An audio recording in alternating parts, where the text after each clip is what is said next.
গতকাল গিরিশ পার্কের ঘটনায় বিজেপির অভিযোগ, রাজ্যের মন্ত্রী শশী পাঁজার নামে অভিযোগ। গতকাল গিরিশ পার্কের ঘটনা, যেখানে রীতিমতো ধুমধুমার কাণ্ড বাধে, সেই ঘটনায় বিজেপির অভিযোগ। কাদের বিরুদ্ধে অভিযোগ? আমাদের সঙ্গে অনুপ রয়েছেন, প্রতিনিধি অনুপ। গতকাল গিরিশ পার্কে যে পরিস্থিতি হয়েছিল, শশী পাঁজার মন্ত্রীর বাড়ির সামনে ধুমধুমার পরিস্থিতি ছিল এবং সেই ঘটনায় ইতিমধ্যেই তৃণমূলের পক্ষ থেকে যেমন অভিযোগ করা হয়েছিল, এবার বিজেপির পক্ষ থেকে পাল্টা অভিযোগ করা হলো। এখানে তৃণমূল মন্ত্রী তথা তৃণমন্ত্রী বিধায়ক শশী পাঁজা, তার নামে যেমন অভিযোগ করা হয়েছে এবং তিনজন কলকাতা পৌরসভার যারা কাউন্সিলর, তাদের বিরুদ্ধে অভিযোগ করা হয়েছে।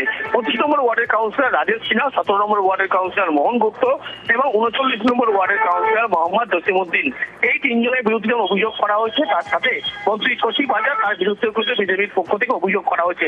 অর্থাৎ অভিযোগ পাল্টা অভিযোগ ইতিমধ্যে যেমন করা হয়েছে, পুলিশের পক্ষ থেকে গোটা বিষয়টি ইতিমধ্যে তদন্ত করে দেখা হচ্ছে এবং গতকাল যে পরিস্থিতি হয়েছিল তার ফলে কিন্তু তৃণমূলের পক্ষ থেকে অভিযোগ করা হয়েছিল এবং পাল্টা দেখা গেল বিজেপির পক্ষ থেকে একই রকম অভিযোগ করা হলো, যেখানে মন্ত্রী শশী পাঁজা সহ তিনজন কাউন্সিলর, তাদের বিরুদ্ধে কিন্তু লিখিত অভিযোগ ইতিমধ্যেই বিজেপির পক্ষ থেকে করা হয়েছে।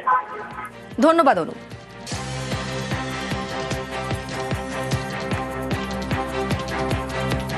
গিরিশ পার্কে ধুন্ধুমারে বড়নগর থেকে গ্রেফতার চরণজিৎ সিং। ধৃত চরণজিৎ কোনো রাজনৈতিক দলের সঙ্গে যুক্ত নন।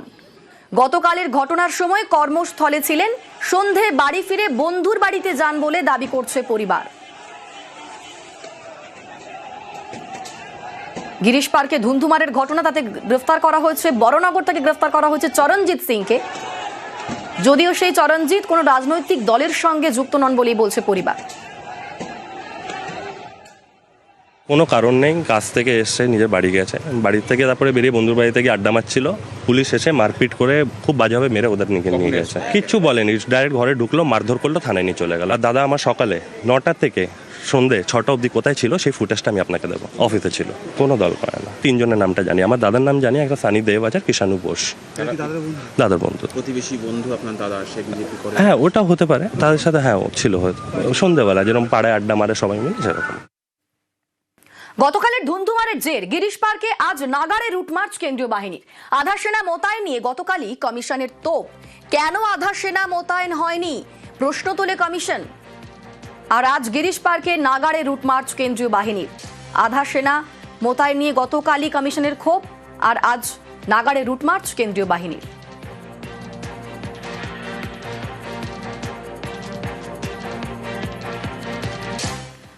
গিরিশ পার্কে মন্ত্রীর বাড়িতে হামলা ভাঙচুর। খণ্ডযুদ্ধের পর মন্ত্রীর বাড়ির সামনে নিরাপত্তা বাড়ানো হলো। ঠিক কেমন সেখানকার ছবি? আমাদের সঙ্গে অনুপ রয়েছেন, প্রতিনিধি অনুপ। গতকাল যে পরিস্থিতি হয়েছিল গিরিশ পার্কে মন্ত্রী শশী পাঁজার বাড়ির সামনে এবং শশী পাঁজার বাড়িতে যেভাবে হামলা করা হয়েছিল, পরপর ইট বৃষ্টি হয়েছিল, সেই ঘটনা পরবর্তী ক্ষেত্রে তার বাড়ির কিন্তু একবারে পুলিশের নিরাপত্তা বাড়ানো হলো। কারণ গতকাল যে পরিস্থিতি হয়েছিল শশী পাঁজার বাড়িতে একবার ধুমধুমার পরিস্থিতি, বিজেপি কর্মী সমর্থকদের বিরুদ্ধে সরাসরি অভিযোগ ছিল এবং সেই ইতিমধ্যেই সামনে এসছে। তার বাড়িতে পরপর চড়া হয়ে বেধড়ক ভাবে কিন্তু যেমন তৃণমূল কর্মীদেরকে মারধর করা হয়েছে, অন্যদিকে দেখা যায় বাড়িতে রীতিমতো ভাঙচুর করা হয়েছিল। এই পরিস্থিতির পরবর্তী ক্ষেত্রে দেখা গেল সকাল থেকেই পুলিশের পক্ষ থেকে মন্ত্রী শশী পাঁজার বাড়ি, সেই বাড়িতে নিরাপত্তা বাড়ানো হলো। অন্যদিকে গতকালকে কিন্তু যে পরিস্থিতি হয়েছিল তাই নিয়ে কমিশনের পক্ষ থেকে কিন্তু প্রশ্ন তোলা হয়েছিল এবং কেন এখানে সেন্ট্রাল ফোর্স নামানো হয়নি গতকালকে এই পরিস্থিতি। এবং দেখা গেল আজ সকাল থেকে কেন্দ্রীয় বাহিনী দ্বারা কিন্তু এই মন্ত্রী শশী পাঁজার বাড়ির সামনে থেকে শুরু করে চারপাশ একেবারে এলাকা ডমিনেশন করা হয়, পাশাপাশি রুট মার্চ করা হয় এবং গোটা যে ঘটনা অর্থাৎ শশী পাঁজার বাড়িতে যে ঘটনা ঘটেছিল গতকালকে, তারপরে দেখা গেল গিরিশ পার্ক থানার পুলিশ তারা ইতিমধ্যেই এই কেন্দ্রীয় বাহিনীর সঙ্গে নিয়ে বাড়ির সামনে তারা যেমন বেশ কিছুক্ষণ রুট মার্চ করলো, এলাকা ডমিনেশন করলো, বাড়ির চারপাশ করে দেখলো এবং গতকাল প্রশ্ন তোলার পরবর্তী ক্ষেত্রে দেখা গেল আজকে পুলিশের পক্ষ থেকে এই পদক্ষেপ এবং কেন্দ্রীয় বাহিনীর জওয়ানদেরকে সঙ্গে নিয়েই এই রুট মার্চ করা হয় এবং এলাকা ডমিনেশন করা হয়। তার পাশাপাশি আধা সেনা কিন্তু বেশ কিছুক্ষণ মন্ত্রী শশী পাঁজার বাড়ি, সেই বাড়ির সামনে মোতায়েন করা ছিল।